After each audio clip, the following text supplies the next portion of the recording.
So we got the Talos coming down and harassing some listening posts while he's forced the Orcs fighting this point here, which is probably a good tactic.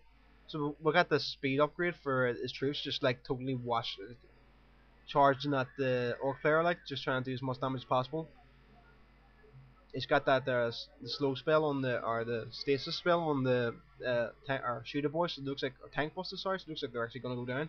They're getting absolutely decimated by that warpy squad, and he's actually way in the Orc territory here, so that's quite nasty for the Orc. And he's actually lost a few listening posts. He's lost the one on the right to the Talos. That's actually bad micromanagement. We should probably get that into the battle now. So he's decapping that point there and he's stopped. But he's took out the listening post, so that's a hit on the Orc player's economy as well. But I can't help but feel the Dark Eldar player might have to back off here. I don't think he has quite the power to be able to actually finish the Orc player off here, but he has taken out the boys hot there, which is quite nasty. So it is.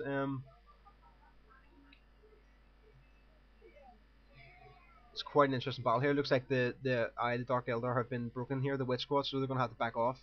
And the Archon squad's backing off, and the War Beasts are gonna have to back off because if they lose morale with the War Beasts, they start running them up, which is quite nasty. So so it looks like the Orcs have fought this back, but they've took a lot of damage. As I said, they've lost two. They've actually lost two listening posts, and are actually a listening post and a relic, and they've lost the boys hut. So we actually got a mad dot coming in here. So hopefully we'll see some interesting bombs going off because it's quite hilarious. Like when they see those going off and the enemy's not prepared for it. Still no machine shop for the Orc player. Obviously, his build doesn't really need them, or right now he doesn't feel he needs them. So he's still sticking the infantry and just his anti-tank will probably just be tank busters, which are quite nasty. Like especially when they get infiltration stealth ability upgraded. So we got the Orc player. Actually, just the Dark Eldar just appears to have lost his Archon, which isn't pretty bad for him. And the Dark Torture Amp's just going down there. So looks like my dog's barking in the background there. Looks like the Orc player is going to try and press his advantage for a nice advantage, but it's going to press for a counter attack here. That poor listening post on the relic is going to go down, or it's going to take some flak yet again.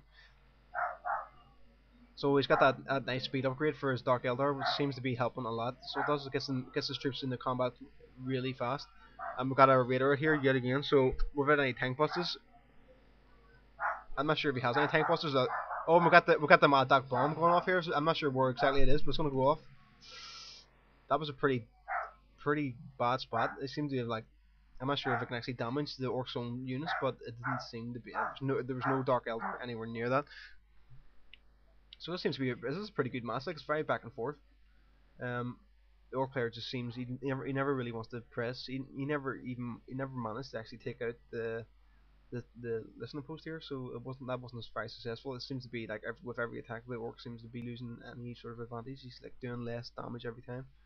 But we've actually got some flash kits out from the Orc, and as I said, I really like the flash kits. They're just so insane damage. You'll just see like these like look how fast they. Well, I suppose there's a massive squad, but like the range damage of the flash kits is just insane, and they'll just mow down like infantry and heavy infantry so fast. It's just ridiculous. Like you get a few squads, maxed out with reinforcements, and like one or two squads with full Overwatch. It's absolutely insane to watch them take down infantry.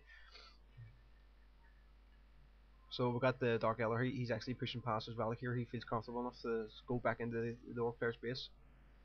And it is starting to appear that the Orc is on the back foot more and more often. Like with every fight, he seems to just fight off the Dark Eldar like just slightly less every time. So he's got the flash. He should be firing his flash kits into the actual infantry of the Dark Eldar. The Dark Eldar just sent his Talon, and that seems to do some sort of base harass, which is a pretty good tactic if he can spur the Talos in the fight. So it looks like the Raiders going to go down here. The tank busters. I hear our Mad Dog bomb is going to go off pretty soon. Down there. Didn't seem to do very much damage. Yet again, it seems to be in the proximity of the Orcs rather than the Dark Eldar, so not very good placement there. Looks like the Orcs are getting destroyed here. Their flash kits are getting forced into close combat, making them almost useless. And the Nob squad's very low. It's like that 2 or 3 units. It's not very good at all. the Eldar seems to be he's pushed into the Orcs base here, and it doesn't look like the Orc has very much to fight this off. This could be a good game for Iceland. And the Talos is just destroying all the Orc buildings, taking out war banners and power generators. The Orc player's got a shooter squad here, just doing nothing. So, but he probably feels he's lost the game at this point. Doesn't even feel like it's worth fighting. I'm pretty sure GG's going to be coming soon. I'm not sure what the timer is, so I can't be too sure. But the Orc player or the Dark Eldar player is very much on top of this game. The buildings of the Orcs are totally destroyed. And it sounds like another Mad Dog bomb's about to go off here. And the Dark Eldar is very wisely getting out of the way. It didn't actually go off. I heard it beeping down, but it didn't actually go off. I'm not sure if you must be able to cancel it. Or just destroy it or something. And there's a good game coming from the Orc player, which it was a very good game. I think the Orc player probably should have won this, to be honest, but he just didn't press his advantage when he did have the advantage, and he could have did much more damage.